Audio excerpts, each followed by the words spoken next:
Hey everybody, it's been about a month since my last video. I didn't go back and watch my videos, so I don't even really remember. I think I was talking about the shrink, and I was pretty excited that it went well. They got a hold of me, and I have my first hormone appointment next month. Not necessarily to get on the shot, but to go talk to the endos and have my levels checked, and then hopefully, fingers crossed, I'll be able to go on to hormones, which will be great. If this is the first video, just a recap, it's all natural. It's been growing in since I was a kid, and I've been fighting it until I came out 2 years ago now. Dysphoria. For a few weeks now, my left leg has been retaining water. The doctor told me it was because of the binder that I'm wearing, and that because I have gained weight since I quit smoking, that the binder's digging in and cutting circulation. Okay.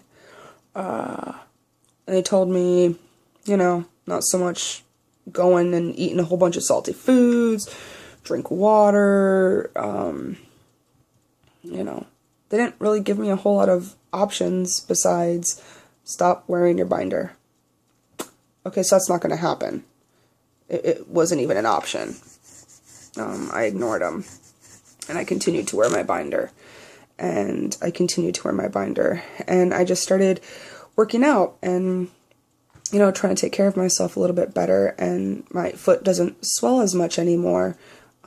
What's happening now is I, for the most part, have lost lots of feeling in these digits right here, which is a hard thing because I'm right-handed, and it's my right hand that is going numb. The minute I put my binder on, I pretty much lose the feeling in my fingers up to about my elbow, and if I keep my binder on all day long, then it's kind of like just having a block there. I can't feel my fingertips. It gets hard for me to hold a pen or a pencil or anything like that until I come home, rush to the house like a crazy man, and rip my binder off and decide that I'm not going to do anything else for the rest of the day. Obviously, you can see how that's not an option either. Not binding, to me, is like not being able to breathe. Yesterday, I went to try and muscle through another day of being bound, and it ended up just not even 5 minutes later, me having to take off my binder, and I just sat and cried for a while. It was like once I started, I couldn't really stop. I'm devastated. What am I supposed to do not being able to wear a binder? I went through and bought bigger binders. I bought smaller binders. I have a compression binder. I have a tri-top, the bodysuit, the pants, the whatever, It's kind of like my superhero clothing options. Rip off the shirt and the pants, and you have a whole different little outfit on underneath that just makes you feel normal. And now I can't do that. Yesterday I cried because I feel like I am having to leave a part of myself out of my daily life now. I cried because with me not being on hormones, I have a naturally high voice right now, and for most of the day I try and pitch it down deeper. Please, everyone is crazy about trigger warnings. Here is your trigger warning. I'm about to say some shit that some of you may or may not agree with, like, etc., etc., etc. Here is your trigger warning. Okay? Take a moment. I hope you've hit pause or you've stopped watching, but here goes. Without a binder, I'm basically just a fucking bearded lady. Okay, you hear me, and you can tell that I have a feminine voice. You see me, and let's face it, ladies, sometimes you have an ass. And I do. And without my binders on, it is noticeable and it's there and it's very telling. Without a binder on, I have boobs. They might not be huge, and maybe in the winter time with multiple layers on, they can be concealed. In the dead of summer, we're not even, I'm in Washington State. It's only now starting to get warm enough to be able to be out in the sunshine and to have tank tops on and short sleeve shirts on. And without a binder, what am I supposed to do? How do I sit there and explain that to a doctor? How do I tell the doctor that what is hurting me is the only thing that gets me through day to day?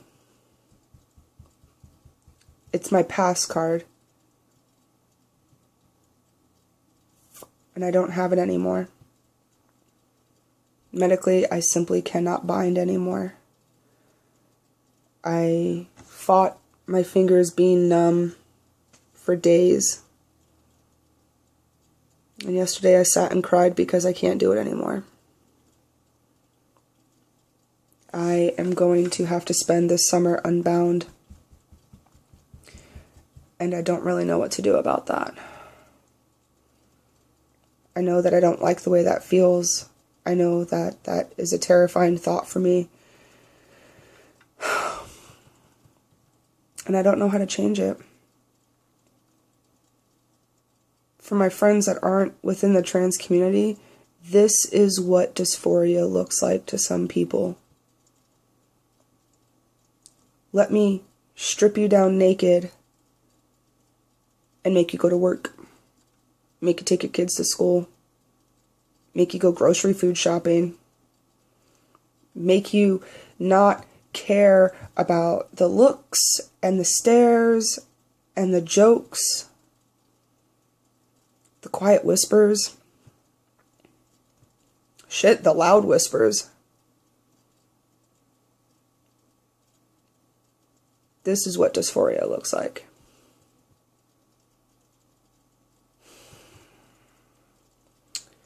If any of you guys are still watching this video, go ahead and feel free to leave some sort of comment. Any of my trans friends, strangers for that matter, I don't care if any of you have any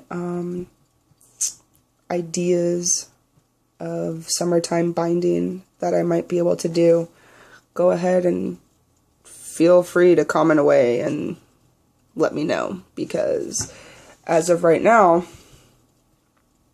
I'm at a loss. People want to talk about how top surgery for a trans person is a luxury, it's cosmetic, you don't need it. People have asked me why I'm fundraising. Why am I trying so hard? You hear $8,000, and that is a huge number.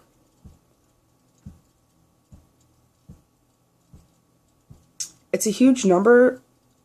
That is my goal, is what I have to do, what I have to reach for me to feel okay, for me to be okay, for me to be able to function. A trans male goes through chest surgery so that they don't have to spend every day binding. They don't have to spend every day proving themselves to strangers, to family, to friends. That's why people bind.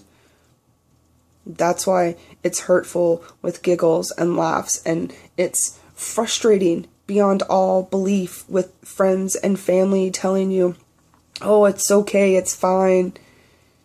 You can't tell, you can't see. You know what's great about us trans guys is we have eyeballs.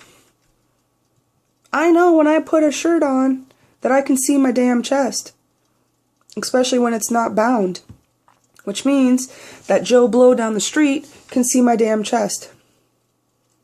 And maybe that person isn't okay with me being trans. Maybe me not binding and having a full beard is a danger to myself. Well, if it's a danger, then why do you choose this life? That's a favorite of mine. I didn't just choose to do this. I do this because this is what makes me feel okay. This is what gets me through the day-to-day. I think if I keep recording myself right now, I'm just gonna go on a rambling spree, and I'm basically just asking for help and opinions, or maybe some advice as to what some of you do during the summertime, and to let you know that when you're having a dysphoric day and you're having a hard time and you feel really alone, that you can watch this video. And yeah, it's a video of me basically just bitching about the fact that I can't bind anymore, but you can at least see somebody else that's going through what you're going through and know that you're not alone and that it's going to be okay. And maybe tomorrow, if I'm having a bad day, I can watch this video and watch myself tell me that it's going to be okay and that I'm not alone in this situation. It's the whole point of the videos, right? Help a brother out. I hope you guys have a good day.